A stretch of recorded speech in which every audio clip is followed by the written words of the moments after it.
Menachem of. Everybody mute themselves. Okay, Mishnah. We're up to the Mishnah. Chogim on the base.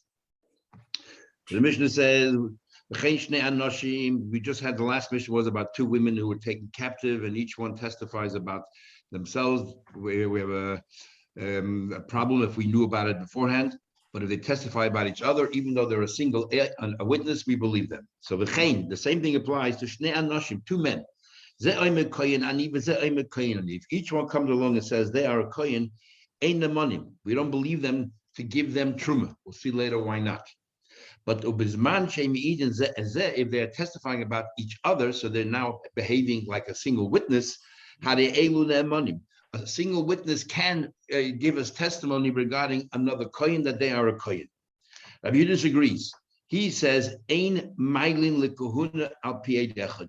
We will not give a kohen truma based on the testimony of a single witness. And the reason why that will be is because, according to Rabbi Yehuda, if we see a kohen eating truma, that's sufficient evidence to us that they're a full-fledged kohen, and we're going to allow them to marry whatever it is, they have to marry.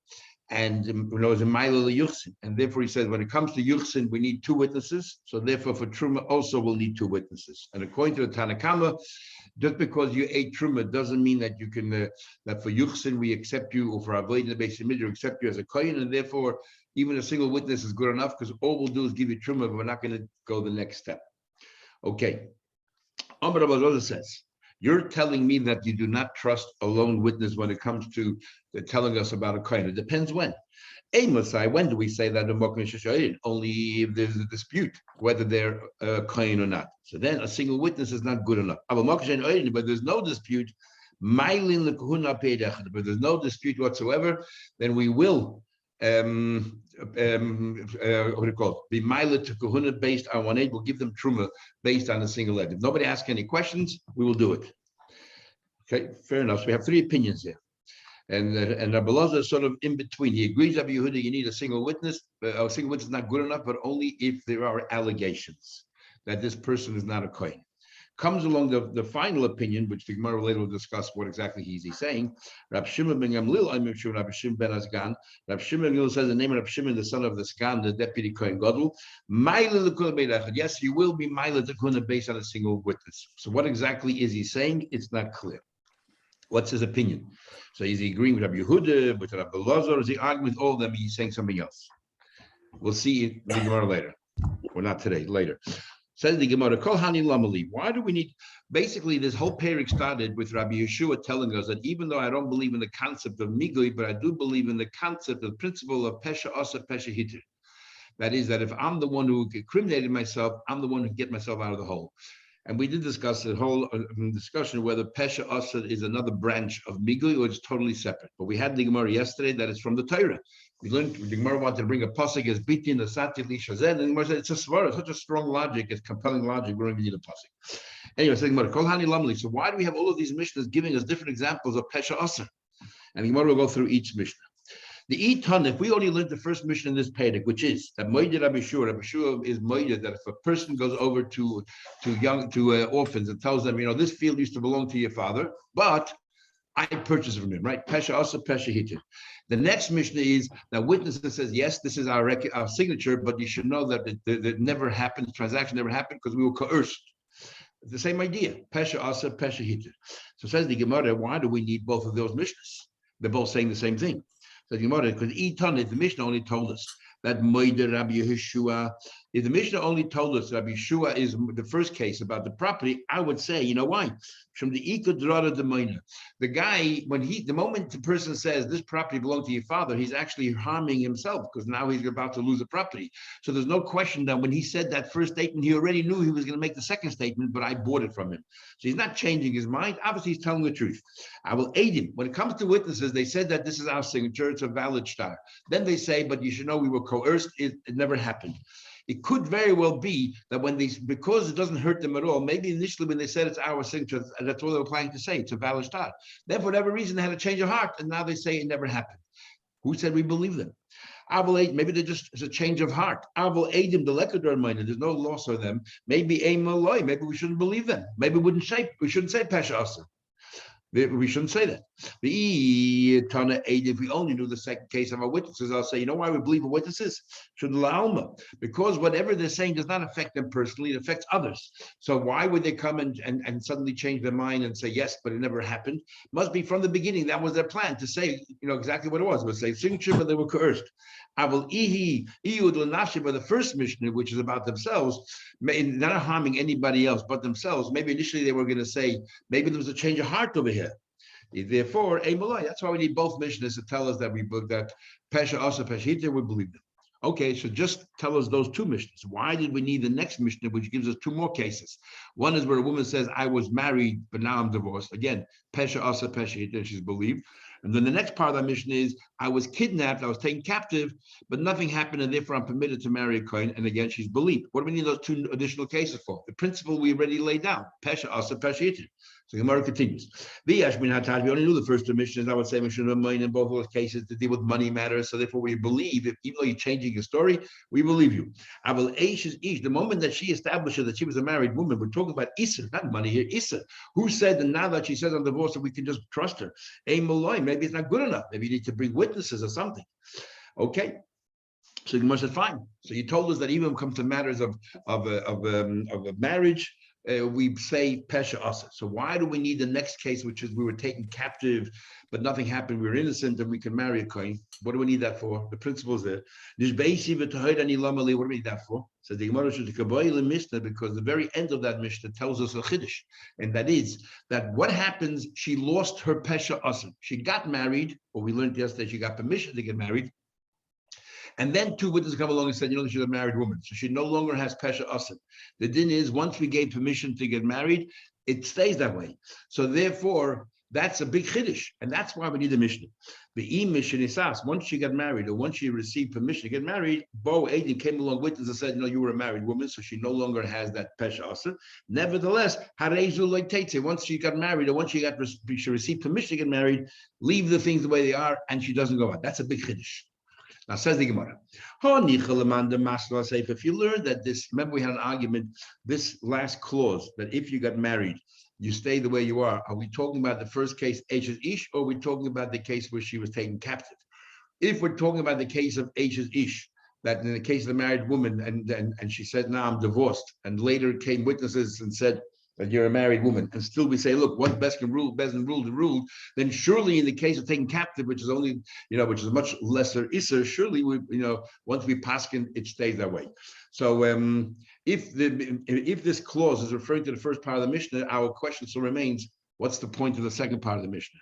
But if you learn that this clause only is limited to the second part of the Mishnah, then I understand why the Mishnah has to introduce to us the case about taking captive to teach you this din. But if witnesses come along, still things remain the way they are. I understand. It's only limited to the second case about taking captive. Then I understand why we had to learn that din in the Mishnah. The owner says that this clause refers to the first part of the Mishnah as well, and surely the second part. Then why in the world does the Mishnah have to tell us the case of taking captive? The principle of Pesha Asa we know. The law of that once witnesses come doesn't matter, it doesn't change anything. We know that as well. Answers the Gemara. He wants to teach you the next Mishnah, which we learned yesterday. If two men were taken captive, then and each one says, I was taken captive, but I'm Torah. Since we have witnesses that they were already taken captive, we don't believe them. But if they testify about each other, then we do believe them. And that's the chiddush of this next Mishnah. Says the Gemara, why do you need this case? What's the chiddush? An eid echad, what? They believed about each other. They're single witnesses, and they're not related or anything. So why shouldn't you believe them? Or even they are related, who cares? I would have thought, I would have thought there may be some kind of a scheme going on there. They made up between each other. You testify that I'm innocent, and I'll testify that you're innocent, and we're happy as Larry. So maybe there's some kind of a communion, some kind of a deal going on over there. And Kamash Shalom, we don't have those suspicions. We trust them. That's why we need that Mishnah. It's a chiddush. Says you more fine. So what's the point of the Mishnah on the bottom of the page? That each one says the other person is a kohen. And the Tanna Kama says they believe. We already know that from the first case. About the case of the women, they believe. So the Gemara should go by the Mishnah. He wants to teach you plukta of Rabbi Yehuda and Rabbanan. He wants to introduce that in the case of Kainim, there's an argument between Rabbi Yehuda and Rabbanan whether we actually trust these people when they talk about each other, that other guys are Kain or not. Now, said the Gemara, let's go now. We'll learn a brayse. Tell him what we learned in a brayse. If a guy comes along and says, "Ani koyin lechaveir koyin," he says, "I am a koyin, and my colleague here is a koyin." So then is neman la'achila v'truma. We trust him as far as going to eat truma, but the einu neman la'hasia isha. We are not going to trust him to marry a woman. Ad sheyeh gimel. We need 3 people. They're not 2, 3. So each one of them has 2 witnesses to testify that that person is a kohen. Shnayim idim al zeh. 2 people testify about this person. Shnayim idim al zeh. So we don't trust him to marry a woman. Why not? Big machlekes Rashi and Taisus there. Big machlekes Shulchan Aruch. According to Taisus, our concern is that maybe the person, even though he's a kohen, might be a cholol. Maybe he married someone that, or maybe his mother was someone a divorcee, married his father, and therefore he's a cholol. So that's what we don't trust. According to Rashi, we don't trust. But maybe there's a mamzer. It's a big machlekes. If somebody comes to town, somebody can please. Where's the place, please? In Sharpenheim. Somebody tell the place. 2482 the top. Please. What number? 2482 at the top. 4482. 24. 2482 at the top of the page. According to Rashi, we're worried that maybe the person is a mamzer or in the sin. But according to Taisa, we're worried about a chol. And there's a big machlekes in halacha. In the very first chapter in Ibn Ezra, somebody, a stranger comes to town, we don't know who they are, and they say, "I'm Jewish. Can you go ahead and marry them or not?" Do we trust them that they're Jewish, or are we worried that there might be a mamzer or something, and we need to do investigations? And there's like 5 opinions. You know, if it's an established family, even though we've never proven it, so according to halacha, established family called cheskes kashas is good enough. Not according to Rashi. Rashi holds you always have to check. We can learn about kedushin about you have to check 4 generations. We'll see in the kedushin at the end how many generations you have to check. Is that even if there's a cheskes kashas or only people we don't know, are we generally worried every person that comes forward to us we have to suspect that the worst, there's a mamzer or something there? Or no? According to Taisa, definitely not. According to Rebbeinu Tam, we're only worried here by a kohen, we're more worried. But an ordinary Yisrael is all right. According to Rashi, we're always concerned. Even by Yisrael, we have to make sure that there's no mamzerim there. And if there's no difference in male or female. If it's a kohen, we're only worried about a male. About a female, a female bas kohen is allowed to marry anybody. It's only a kohen who's not allowed to marry certain people. Then the Gemara is, sorry? Alamaisa be Israel, is that the halacha? There's a big machlekes in halacha which way to follow, Rebbe Tam or Rashi, and within each one there are 2 opinions. But yes, right in the beginning. Because I had this question this week. Someone came for a bris, I couldn't tell whether they're Yidden or not. Yeah, but a bris is not the same thing as marrying. But you can't do a bris on a goy. It depends. You could do a bris, but you don't do it the whole way, so that shouldn't go around saying I'm a Yid. Yeah. Yeah, I'm sure the Moelim around the world have a system that they put into place. There's a WhatsApp that all the Moelim around, and they throw all these questions. And there's a I've lot been of on that for a year or 2. It's full of Narish cards. No, but you ask him a question. Post a question. See what comes. They come back to you. You know, I do it with the Beit Din here or with the Rabbonim here. So. Okay. Rabbi Yehuda says. Abida says, not only we won't trust them to getting married,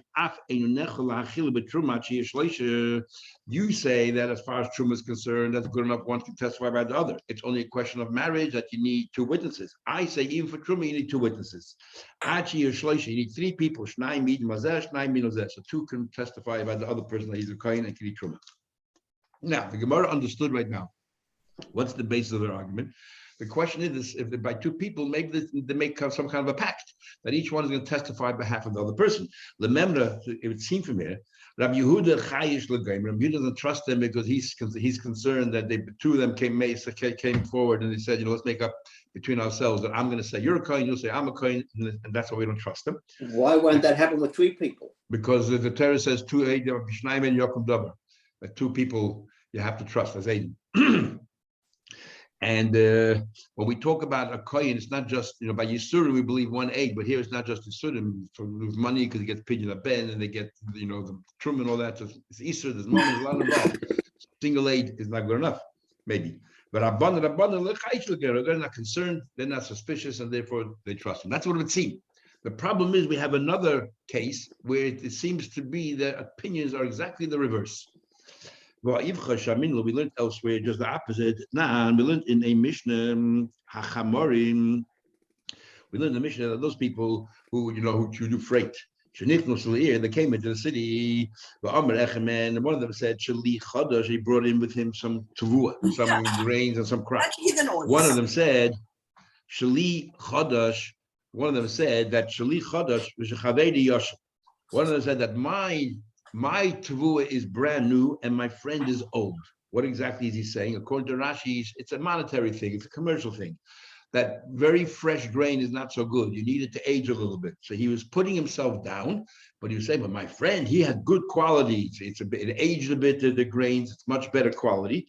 And according to others, that's Rashi here. But according to Kesuvos, brings here a whole bunch of opinions that others want to say that mine is chadash, which is forbidden because it's, it wasn't yet, they didn't go through the second day of Pesach, the Omer. My friend is yashan, so therefore legally you can eat it. Or mine is shmita and my friend is not shmita. Whatever it is, he's putting himself down and he is promoting his friends. Shali ain't a masuk, mine, he didn't give Maisa from him, but my friend he did. We don't believe him. Those rabbis don't trust him. It sounds too good. That I'm no good, my friend is good, and therefore go buy from him, and everything is to be trusted. That doesn't sound right, and therefore we don't trust him. And we're chayshish l'goimli. We're chayshish that there's some kind of a deal going on between these two. Rabbi Yehuda says it's like a famous story of there was a guy walking through Central Park in New York. And on one bench was sitting there a galach, and with a cup there to raise money for whatever his cause. And right next to him was sitting a rabbi with a plate there, also trying to raise money for his cause, for his shul, whatever it was. And people walked by, and the Yidden were so embarrassed to see the rabbi sitting there. So deliberately, they gave money to the galach, not a cent to the rabbi, they gave all to the galach. And the galach was making heaps of money, much more than usual. And the rabbi was being mocked and scoffed at. Finally, one Yid was walking by and he had such pity on the rabbi. He said to the rabbi, true, I must tell you this, but it's embarrassing. You're sitting over here, you're making peanuts, and this priest over here is raking it in only because of you. And either, you shouldn't be here, or dress up like a galach or something, I don't know, but it's not working. So the Yid turns around to the rabbi, turns around to the galach, he says, Shmedel, he's going to give us advice on how to make money here. That's called chayshin and legoimli. That's exactly what the Gemara is worried about over here. Rabbi Yehuda said, Neman, we believe them. We're not worried that there's some kind of a conspiracy here. Exactly the opposite of what we just said now, case over here, when he says, Ani Kohen, or he says, my friend's a Kohen, and so on. Says the Gemara, there's a few answers. Rabbi says, you're right, swap the names around. Abai says, Abai says, no problem. I'll answer you, Rabbi Yehuda, why there's no question from Chamorin onto Truma. But Chamor in the case is, Mesukin means there was no Maisa given. If you remember, you look at Mar Shabbos there, that Reiv Amaratzim Ma'asernei. Most Amaratzim give Maisa, but a few didn't. So that's why the law became that whatever you buy from Amaretz, we say that you have to give Maisa again. It's called Demai. Demai is made up of two words, Da-mai. What is this? Because we're machmer, we're going to treat it. All the two of Amaretz, maybe Maisa wasn't given, but it's only a Chumra Midrabanan. So therefore, Rabbi Yehuda says as follows: when it comes to Demai, it's only Chumra Rabbanan. Okay, we'll trust them. That if he says the other guys is all right, we'll trust him. It's only Rabbanan. But it comes to Truma, which is the Torah, we're not going to trust them. That my friend is good enough. We're not going to trust them. When it comes to he's a Kohen, I'm a Kohen. Therefore, he's a Kohen, and he says you're a Kohen. We're not going to trust them. So the Gemara says. So the Rabbi Yehuda. What about Chodosh? Taisus doesn't like the whole shot of Chodesh and everything else because the wording is just not right. The Gemara is just not right. We don't find anywhere says Taisus that Amaratzim are lenient when it comes to Chodesh. The only place that we find that Amaratzim are lenient is when it comes to Meiser, not when it comes to Chodesh. And it's already covered by saying Shali Eina Mesukim. That's Meiser. So when it says Chodesh and Yoshan, it says he doesn't agree with any of those opinions that say so about Chodesh. For that very reason. So Rava says, Rabbi Yehuda Kasha. Rabbi says Rabbi Yehuda, you've dealt with. Okay, you explained why Rabbi Yehuda by Truma it does not trust them, but by Maisa he does trust them. But Rabbanan Kashi, we didn't explain to Rabbanan. Rabbanan just the opposite. By Truma they don't trust him, and by Maisa, which is only a Chumrah, by Truma they do trust him, even though it's Mahatayra, and by Maisa, which is merely a Chumrah, they don't trust him. What's going on there? How do you explain the Rabbanan? So Rava continues along with Abaya's answer. And he said, "Ella Rabbi Yehuda, like Kasha, no problem. Rabbi Yehuda, like you just answered. Oh, but the Rabban like Kasha, we don't have a problem there. The answer is, you know why? Rab Chama Barukva says in the following case, which we'll see in a minute, what the case is. We're talking about a case here where you can tell that they have their tools of trade with them, so we can tell if they're saying the truth or not. By Truma, I'm going to trust them." By Truma, I'm going to trust them, and by the Demai, I'm not going to trust them. And why is that? Because by the Demai, by the Demai is talking about I can see the tools of trade that his interest is in selling. So if his interest is in selling, he has all the different tools, the scales, and he has a thing that to flatten out the top of the cup to make sure that's all right. And because that his interest in selling, why in the world is he putting himself down and promoting his friend? How is that going to help your business? Clearly, there's something going on. There's a ruse going on. We don't trust him. On the other hand, when it comes to the case of Truma, he doesn't really have any tools of trade, and therefore there's no reason why not to trust him.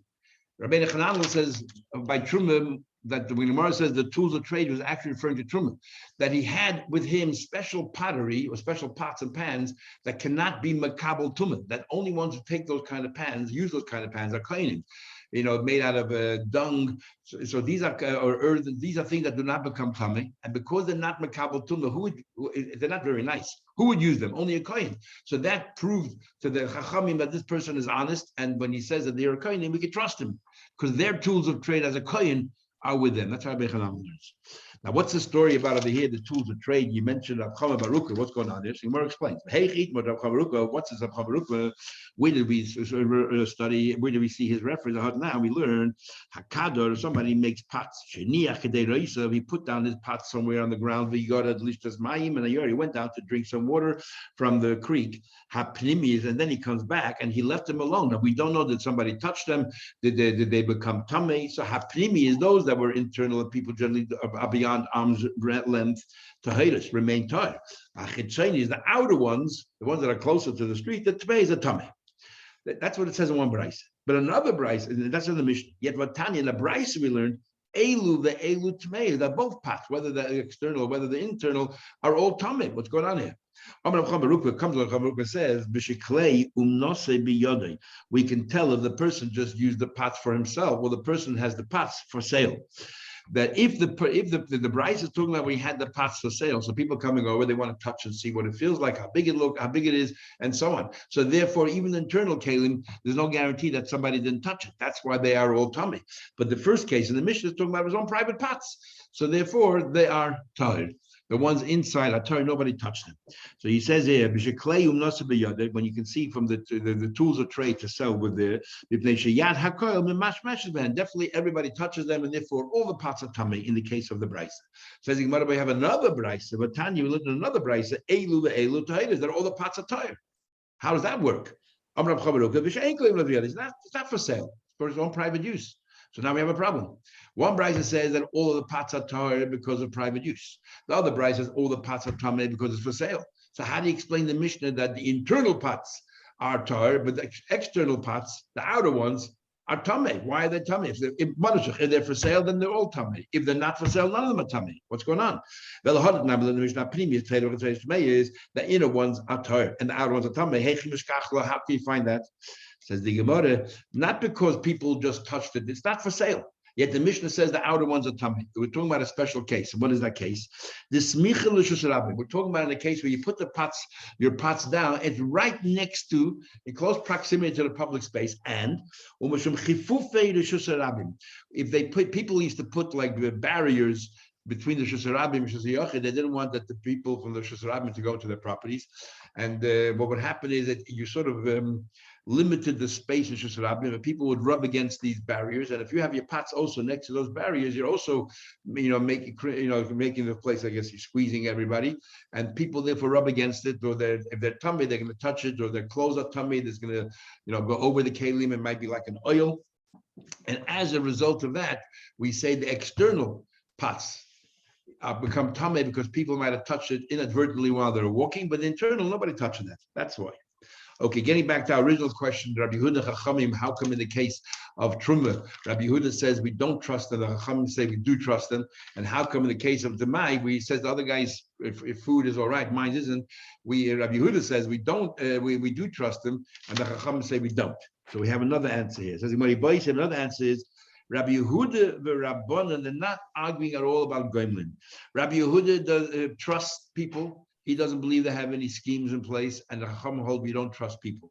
So how come when it comes to Truma, and Rabbi Yehuda says we don't trust him, he says the other guy's a Kohen, we don't trust him, not because we suspect that they have some kind of a deal going between them, but rather a different argument altogether.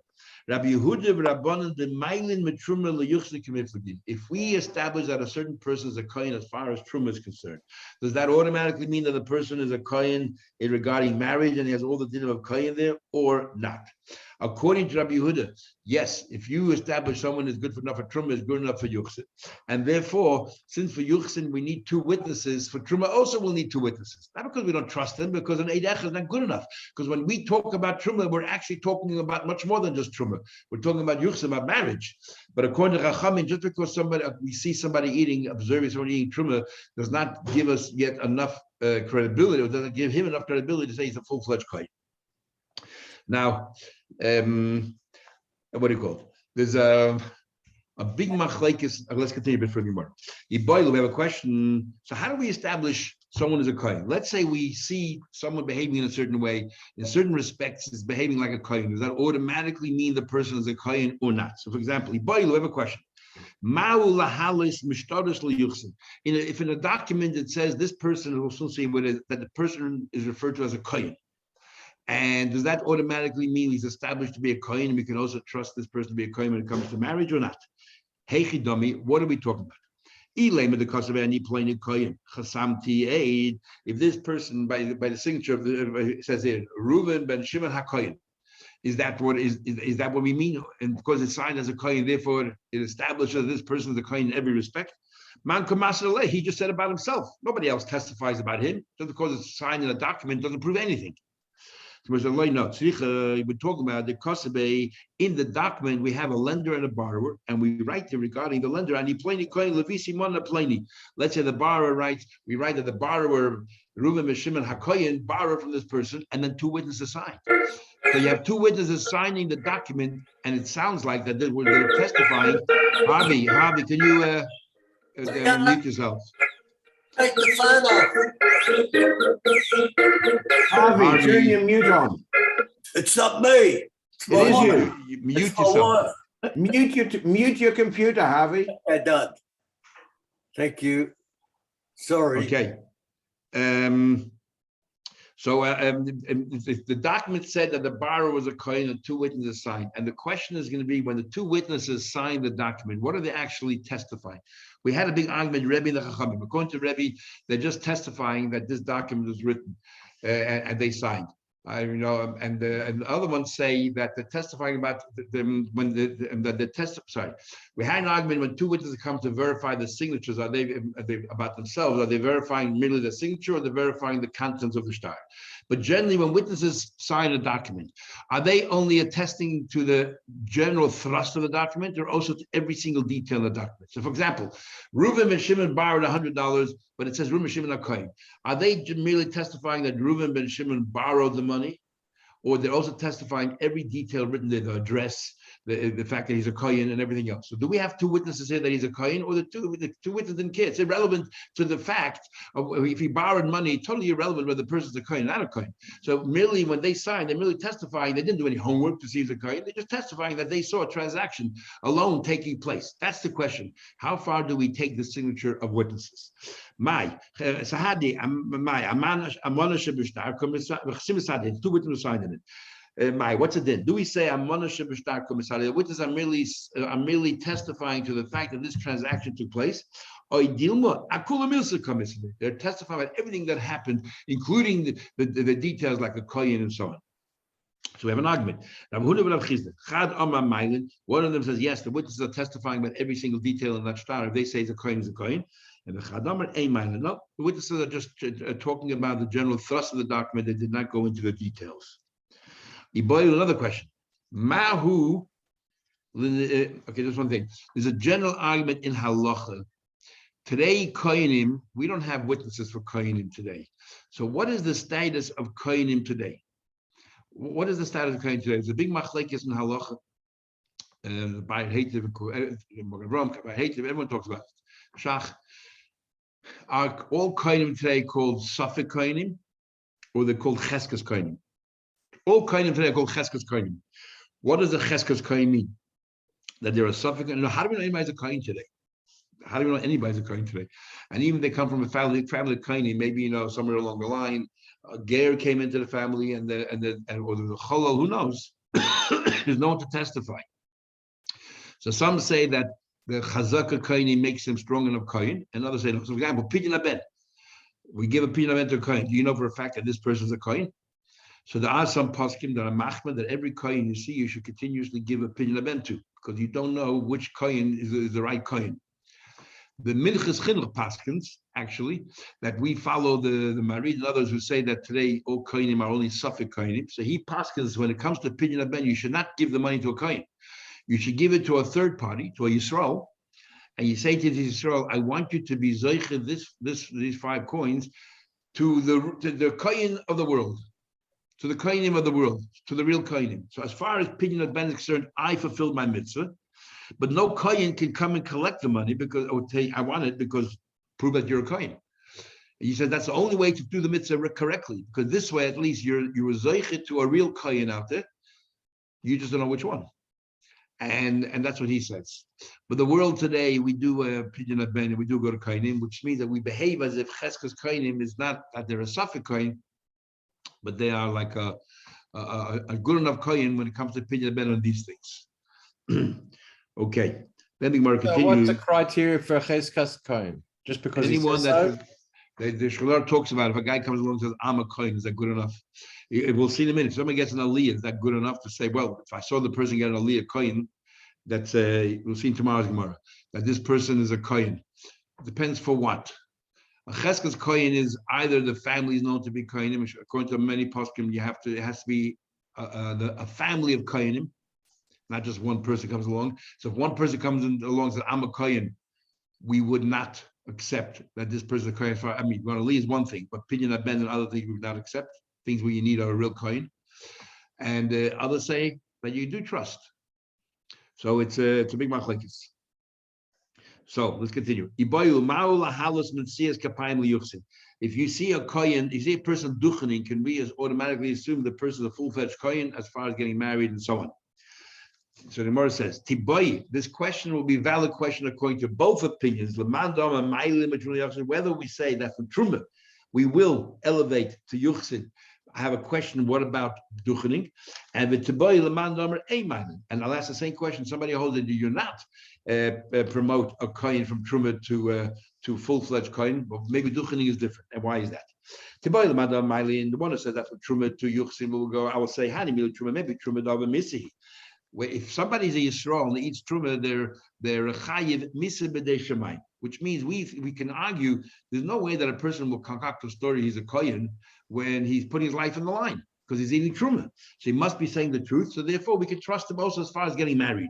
Avol nesiyas kapayim, but duchening the iser asay, it's only an avera. And what avera is? The Rashi says it says in pasuk koyse barachos b'nei Yisrael amar lehem. Hashem says to the kohen, this is how you should bench.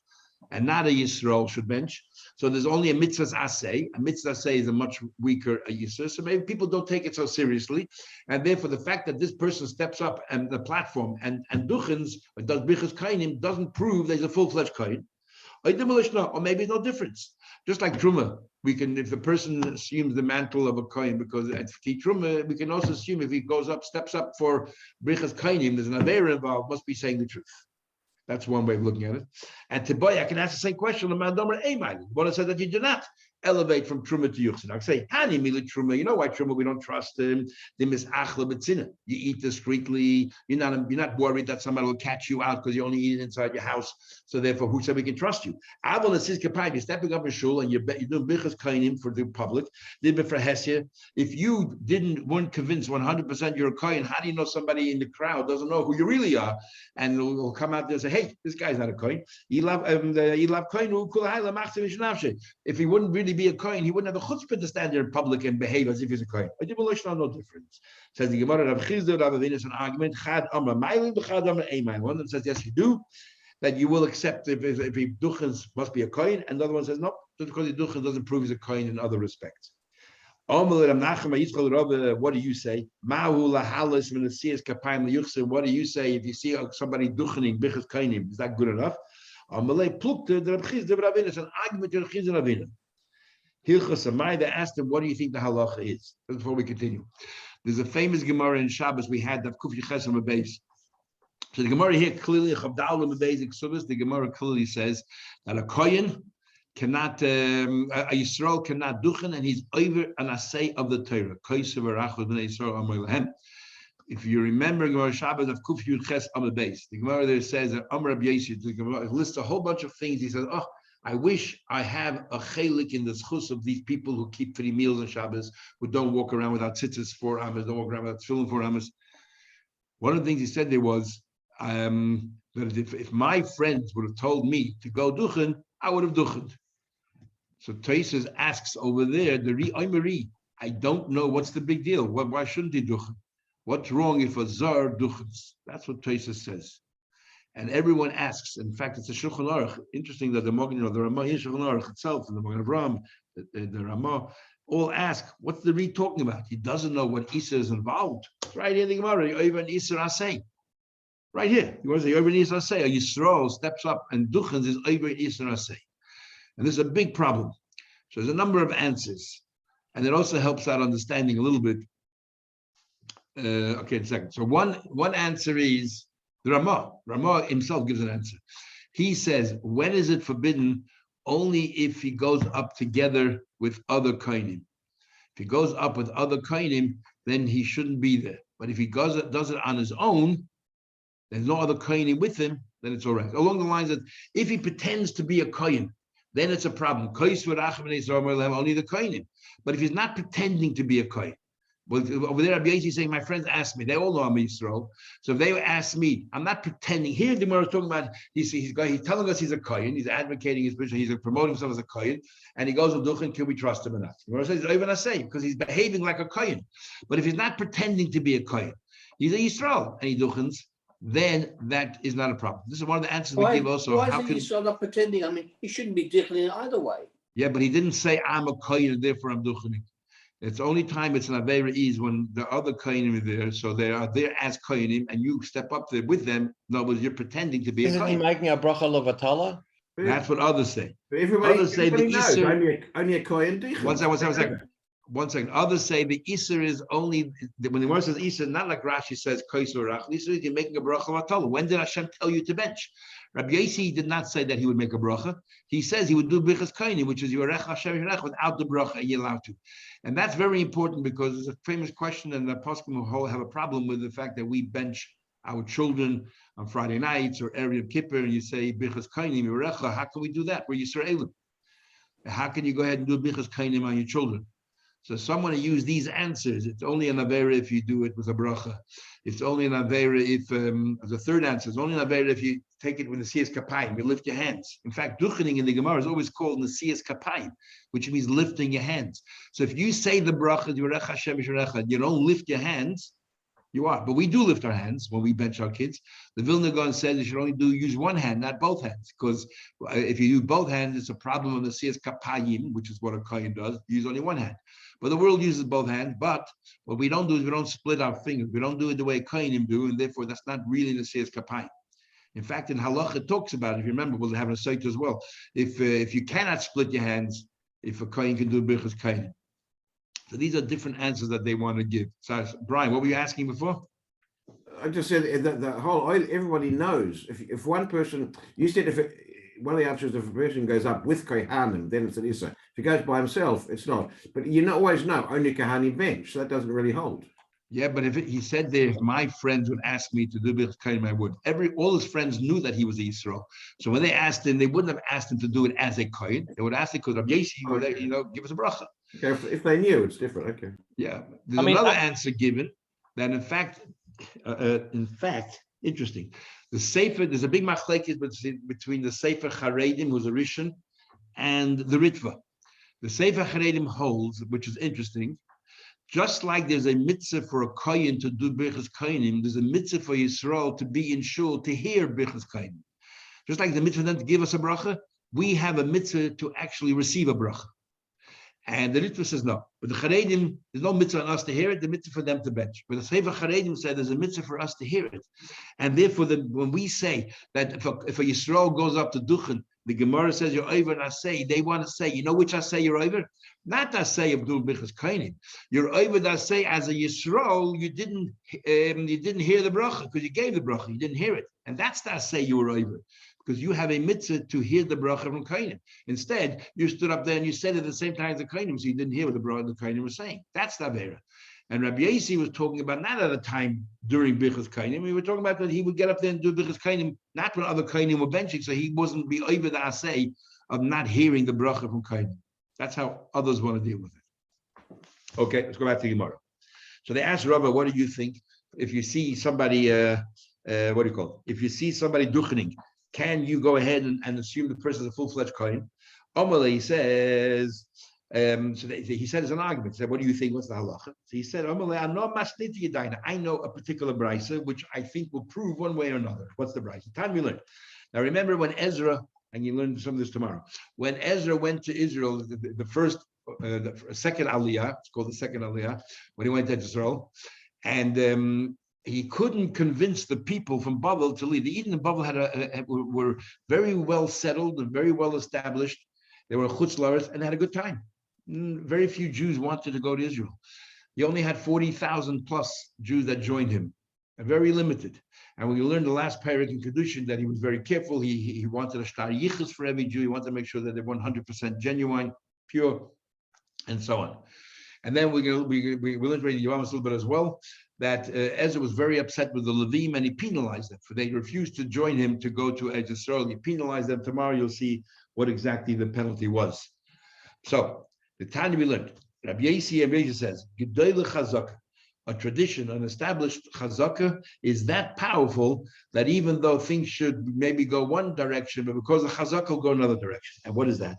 Shneimar says there was a family of Kohanim, Bnei Kohanim, the family of Kohanim, Bnei Chavia, Bnei HaKoitz, Bnei Barzilai, the children of Chavia, the children of Koitz, the children of Barzilai, Asher Lokach Bnei Barzilai Hagiladi Isha, that they married the Yisrael called Barzilai Hagiladi. They married some of the daughters of Barzilai Hagiladi, Vayikra Shmam. So they were called the children of Barzilai because in these families there's also non-Jews married into them.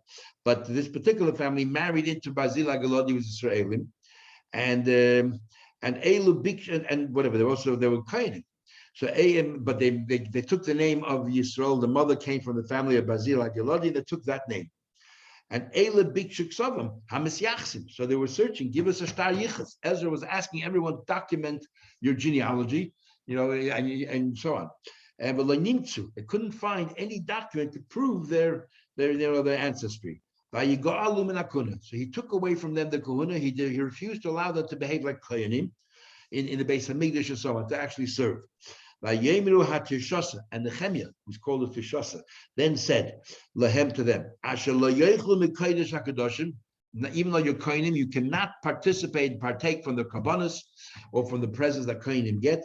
Until the kohen will stand up and ask the Urim Tumim about your family, your pedigree.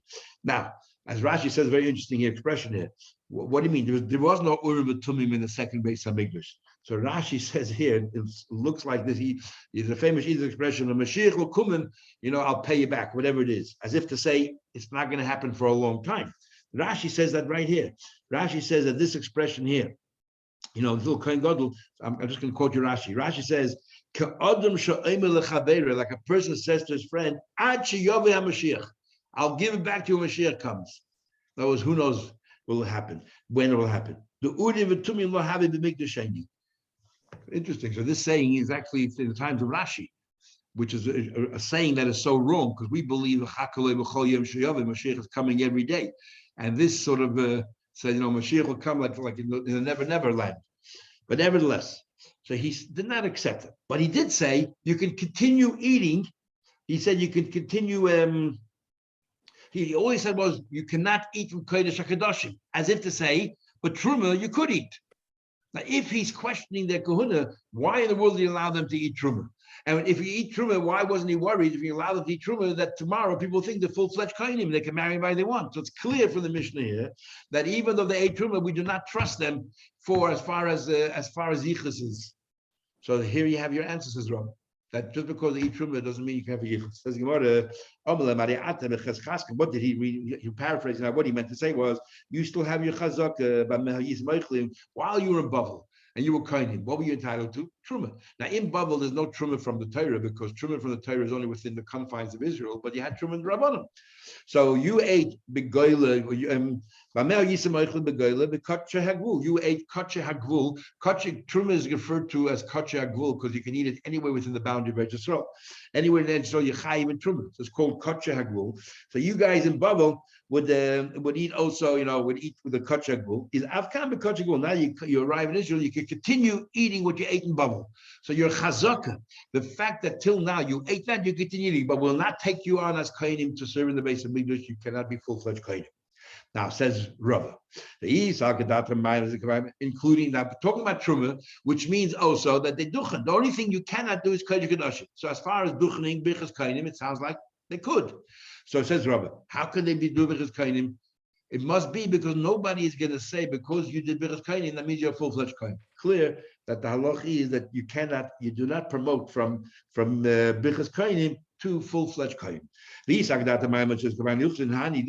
party once they spread their hands out to bichas kohanim, they're going to think that they're full-fledged kohanim. So this is my proof that even though you did duchening doesn't mean you're full-fledged kohen. The Gemara said that's no proof at all. Shiny Hocha here is very different. Why is it different? The Reya Cheskayu.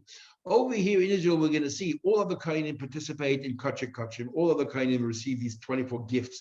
People used to give, the shankbone, the chazay, the sheikh, from the animals. And these guys are not getting it. So they already know that they're not full-fledged Kohanim. So there's no problem if you allow them to duchen. Nobody's going to make that leap and say, oh, they can duchen, they're full-fledged Kohanim. When we clearly see that's Rashi's version of Reiches Kayu. We clearly see that they're not receiving the kocha other people are receiving. So it says, the Eli Temahachi, I'll prove it to you. If you're not going to say that, forget duchening. What about truma? He said you could continue eating truma. According to the opinion that says that if you see kohanim eating truma, automatically we're going to assume they're full-fledged kohanim. How did they allow them to eat truma if they're not full-fledged kohanim? He like Temahachi, I can say that says that eat truma is a proof that they're real kohanim, full-fledged. Kim nachli, but truma, if they continue to eat truma, aren't they going to make that mistake and say you can become full-fledged kohanim? Because we all know they're not full-fledged kohanim because they're not participating in the kachah. Says the Gemara, is the fact that they couldn't find their shtar yichus. Everybody else had a document that traced their ancestry, and these guys couldn't. That was the reiches kaya. Anyway, says the Gemara, the Ella my gedoyle chazaka. So what's a chazaka then? If all he let them do was continue doing what they did in Bavel, so when we gedoyle chazaka, what's so strong about that? Nothing changed. Gedoyle chazaka sounds like because you did something till now, I'm going to increase that. How was it increased? So previously you were eating only truma, which is from the Rabbanan, because in Bavel there's no truma from the Torah, only with Rabbanan. In Israel you have truma in the Torah. Within Israel itself you had truma. We had truma from the Torah, which is grains, wine, and oil, and truma de Rabbanan, which are fruits of vegetables. And if you remember, Gemara had a machlekes of the truma Torah in the second base, maybe some of that, but suffice to say that in Israel is truma in the Torah, so we're going to allow you to eat in Israel truma from the Torah. In Babel, all you did was you ate truma d'Rabbanan. But the fact that you ate truma, we're going to now that you're transitioning to Israel, we're going to allow you to eat truma from the Torah. That's a big jump. So that's the G'day Chazaka. But not beyond that.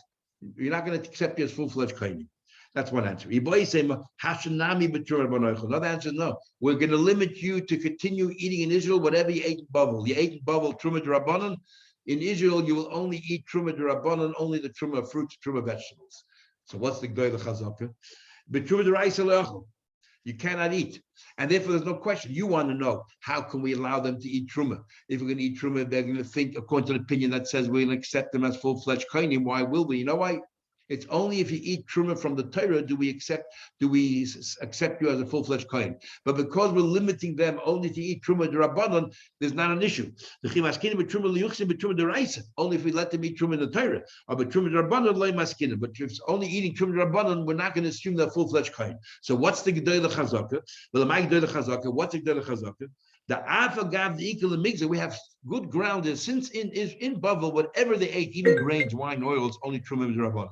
But in Israel, you have truma from the Torah and truma d'Rabbanan. If we're going to allow them to eat truma d'Rabbanan, inadvertently they might also eat truma from the Torah. So maybe we should stamp it out altogether and prohibit them from eating any truma at all. And the G'day Chazaka that you could continue eating truma, we're not going to make that gzeira. That's what G'day Chazaka is.